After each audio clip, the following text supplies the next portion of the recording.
Je m'appelle Ginette Côté. Je suis membre du conseil d'administration de la Société Alzheimer de la Côte-Nord.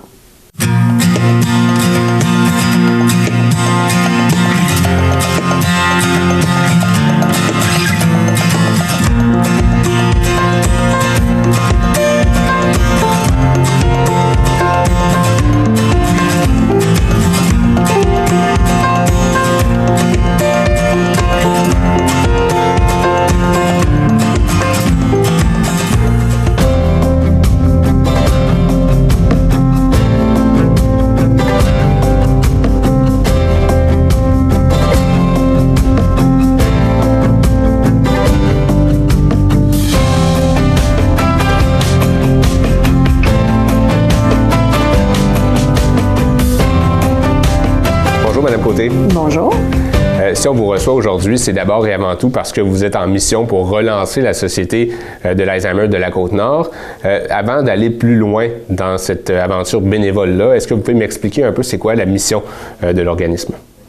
La Société Alzheimer Côte-Nord, c'est de donner des services le plus possible aux personnes finalement qui sont atteintes de la maladie, qui sont des personnes qui ont des besoins spécifiques, et également de soutenir les proches aidants naturels aussi, parce qu'on doit leur donner des répits à l'occasion. Alors, c'est la principale mission de l'organisme. On se rappellera que l'organisme a frôlé la faillite au début de l'année dernière, des difficultés quand même importantes, un conseil d'administration qui n'était pas tout à fait présent. Comment est-ce que vous avez été contacté par Mme Doyle pour essayer de redresser cette situation-là? C'était en décembre 2024. Mme Doyle m'a appelé. Elle me connaissait parce qu'on avait œuvré ensemble au sein du monde municipal il y a plusieurs années et du monde de l'éducation aussi. Et Mme Doyle m'a contacté pour me demander mon intérêt à relancer. Elle m'a fait un peu le portrait de ce qui se passait en région Côte-Nord puis elle m'a demandé mon intérêt. Alors oui, j'ai accepté, je vous dirais assez rapidement parce que dans ma famille, j'avais une personne qui avait eu un diagnostic de la maladie et je cherchais des ressources. Alors c'est arrivé très, très à propos. Et je crois à la région Côte-Nord aussi, puis je veux toujours défendre la région. Puis je veux qu'on ait tous les services dont nos gens ont besoin sur la Côte-Nord.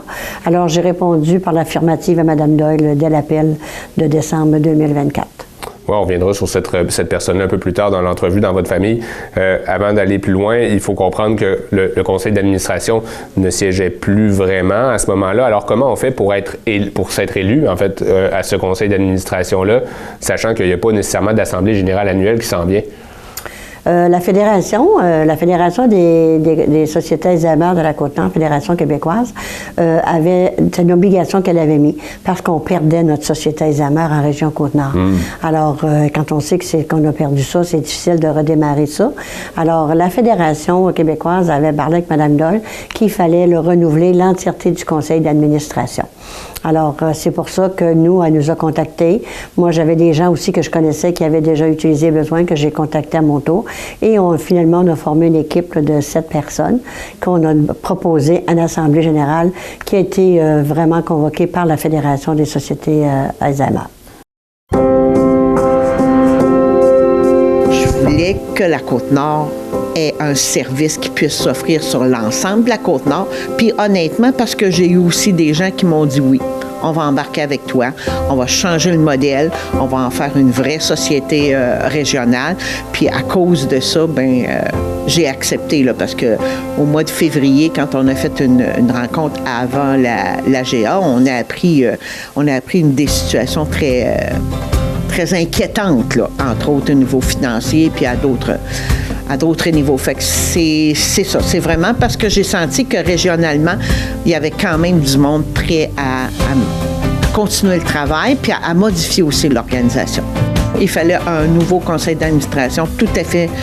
Fallait que l'ancien conseil démissionne et qu'il y ait un nouveau conseil d'administration. Ça, c'était une condition de la FQSA.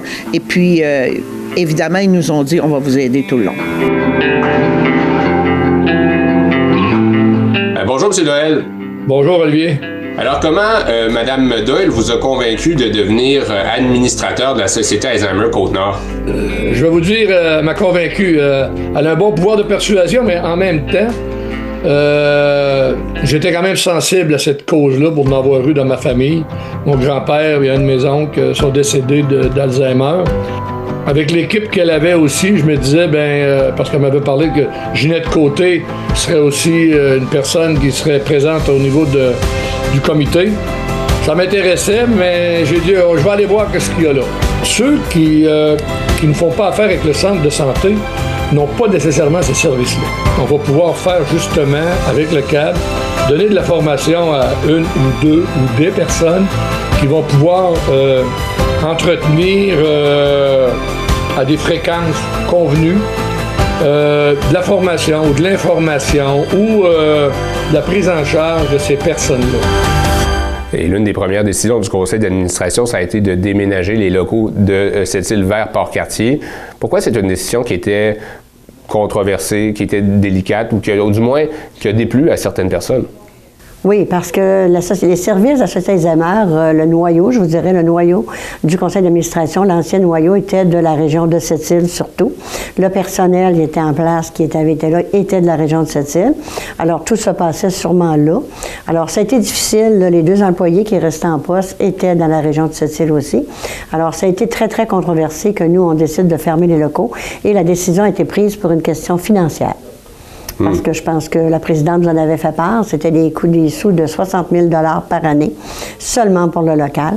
Alors, on pouvait avoir un local qui était offert par la ArcelorMittal à Port-Cartier avec un bail de 0 sous pour 3 ans. Et ça a eu d'ailleurs des impacts au niveau des ressources humaines. Il y a eu des départs d'employés après ça, là. Oui, il y a 2 membres du conseil d'administration nouvellement élus qui ont démissionné suite à ça. Et les 2 employés qui restent en poste ont démissionné aussi. Alors, on s'est ramassé avec un groupe de 5 bénévoles pour la Côte-Nord. Un groupe de 5 bénévoles qui devait démêler un fouillis de documents comptables sur la situation.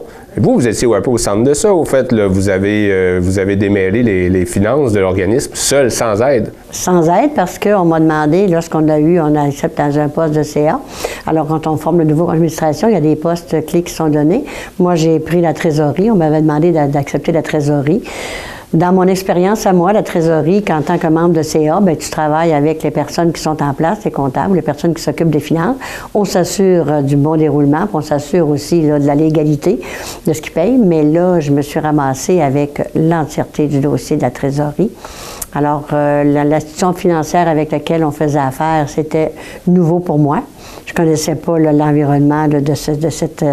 j'ai eu du soutien de l'institution financière pour m'apprendre à naviguer dans ce nouveau parcours-là.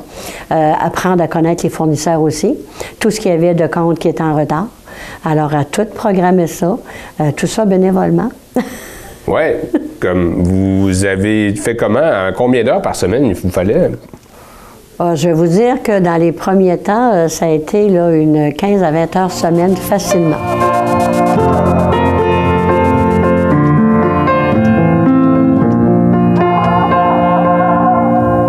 Et en plus, on apprend aussi qu'il y avait des dettes importantes, en fait, de la Société Alzheimer. Comment est-ce qu'on fait pour régler ces dettes-là alors que le financement du CIS de la Côte-Nord ne fonctionne plus? C'est pas de l'argent public, d'ailleurs, vous me l'avez dit, qui va permettre de rembourser ce genre de dettes-là. Alors, où on prend l'argent quand la Société Alzheimer ne donne plus de services? Bon, c'est ça. Fait qu'il a fallu, c'est ça, aller voir les sous parce qu'on avait un déficit à deuxième année de 200 000 $. On avait également des personnels qui avaient été mis à pied, qui avaient été congédiés par l'ancien CA et qui était du personnel qui était syndiqué. Alors, il y avait des salaires aussi. Il y avait des griefs qui étaient en cours. Il y avait tout ça à gérer en même temps. Il a fallu les prendre un par un. Moi, on a toujours appris qu'un éléphant, ça se mange une tranche à la fois. Alors, il a fallu vraiment appliquer le principe et aller voir avec les priorités. Alors, c'est comme ça qu'on a travaillé. Puis, il y avait des placements qui avaient été faits par l'ancien CA qui devenaient à échéance. Alors, ça aussi, on a travaillé avec l'institution financière pour pouvoir bénéficier de ces montants-là, pour pouvoir payer nos dettes. C'est clair. Une des bonnes nouvelles dans cette année-là de turbulence, c'est que vous avez pu retrouver le financement à la mission du Centre de santé de la Côte-Nord, le CIS Côte-Nord, comme on l'appelle. Qu'est-ce qu'il vous a fallu faire pour convaincre le CIS de la Côte-Nord de rétablir son financement qui avait été enlevé finalement? Mais il a fallu tenir une assemblée générale annuelle. Il a fallu s'engager également. Alors, ils ont cru en nous. Je pense que le fait que les personnes qui siégeaient au niveau CA, c'était des personnes qu'on avait démontré dans le passé notre crédibilité. Ils ont cru en nous, puis on s'est engagé à respecter nos échéanciers. Et comme ça, on a été capable de revoir notre financement du PESOC. Sentez-vous une urgence d'agir par rapport aux besoins vraiment importants en matière de personnes et de leur entourage qui souffrent de l'Alzheimer sur la Côte-Nord? Oui. Je vais vous dire que l'ensemble des membres du conseil d'administration, on avait hâte, et je pense que c'est pour ça qu'on a fait le travail bénévole, qu'on a mis, on n'a pas regardé les heures, on avait hâte de régler nos dossiers. Je veux dire ça comme ça, là, de fermer l'année, puis de dire enfin on peut construire, on peut développer. C'est notre but, c'est de donner ces services-là, puis on sent que les gens maintenant qui entendent parler de nous, ils nous questionnent, ils nous interpellent. Est-ce qu'il va y avoir des services? Quand elles aient donné les services, il y a des personnels qui disent, bien moi, je serais prête à m'impliquer, je serais prête à retourner travailler. Alors ça, c'est encourageant. Donc, on a hâte de donner les services. Puis le premier projet qu'on avait là, avec un organisme qui est en Mingani, on commence avec la Mingani. C'est un projet pilote et on a tous les yeux dessus, puis on a tous hâte, on y contribue tout le monde parce qu'on a hâte de commencer à donner les services à notre monde. Quels services les gens peuvent s'attendre à recevoir de la Société Alzheimer de la Côte-Nord, en Mingani ou même ailleurs sur le territoire? Bien, c'est des services de soutien surtout. D'abord, des services de socialisation pour nos personnes qui sont atteintes. Il y a des centres de jour qui existent. Il y a des personnes qui ne peuvent pas y aller pour différentes raisons. Il y a des services à domicile qui sont donnés par d'autres organismes aussi. Alors, c'est de donner de l'information dans un premier temps de ce qui existe. Nous, on veut mettre en place de l'accompagnement, probablement. Les aidants naturels aussi, les familles ont vraiment besoin de ressourcement. Ils ont besoin d'être soutenus aussi, puis de voir un café-rencontre. Ça a l'air de rien, mais un café-rencontre un après-midi de 2 heures, là, que les personnes peuvent échanger sur ce qu'ils vivent au quotidien avec ces personnes-là, c'est vraiment là, d'un grand bénéfice. Justement, vous êtes très bien placé pour comprendre la réalité de ces personnes-là. C'est votre sœur qui est malheureusement atteinte de la maladie d'Alzheimer. Comment est-ce que, au départ, vous avez remarqué que vous avez découvert qu'elle souffrait de la maladie? On s'est rendu compte qu'il y avait des oublis. Parce qu'on faisait beaucoup d'activités sociales, des cours de danse avec ma sœur, des activités.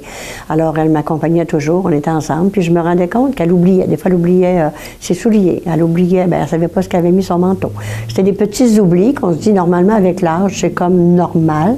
À mon âge, j'en fais aussi. Mais au début, on trouve ça inquiétant. Mais là, ma sœur, on se rendait compte que ça se répétait. Ça arrivait là, de façon plus régulière. Elle était chez moi, elle m'aidait beaucoup dans des travaux à la maison. Elle aimait ça. C'était une femme qui bricolait beaucoup, qui aimait les travaux là, vraiment manuels, faire de la peinture, puis qu'elle venait m'aider. Et des fois, qu'elle me demandait pour la 3e fois, bien, c'est quelle couleur tu m'as dit qu'on mettait là? Elle faisait 3 fois, je lui répétais. Là, je commençais à dire, oui, ça commence à être beaucoup d'oubli régulièrement. J'en avais parlé avec son fils. J'ai dit, peut-être que là, il faudrait voir, peut-être que, mais on veut pas... C'est tellement pas évident qu'on ne se fait pas se rendre là. Parce que l'image qu'on a des personnes qui sont atteintes de la maladie, souvent, c'est des personnes qui vont être en CHSLD, des personnes qui vont... Fait qu'on se dit, on n'est pas rendu là, puis c'est pas ça, là. On ne connaît pas l'évolution de la maladie. Est-ce que vous croyez que votre sœur va éventuellement être en mesure de bénéficier de services de la Société Alzheimer de la Côte-Nord? Je l'espère. Je l'espère fortement, puis j'y travaille aussi.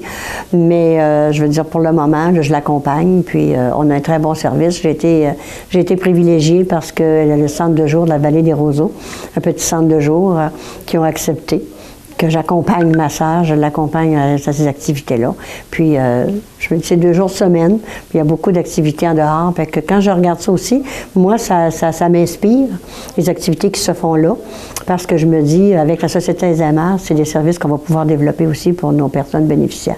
Merci beaucoup, Mme Côté. Ça me fait plaisir. Voilà, c'est ce qui complète l'émission Bénévoles recherchés. Je m'appelle Olivier Roy-Martin et je vous dis à la prochaine.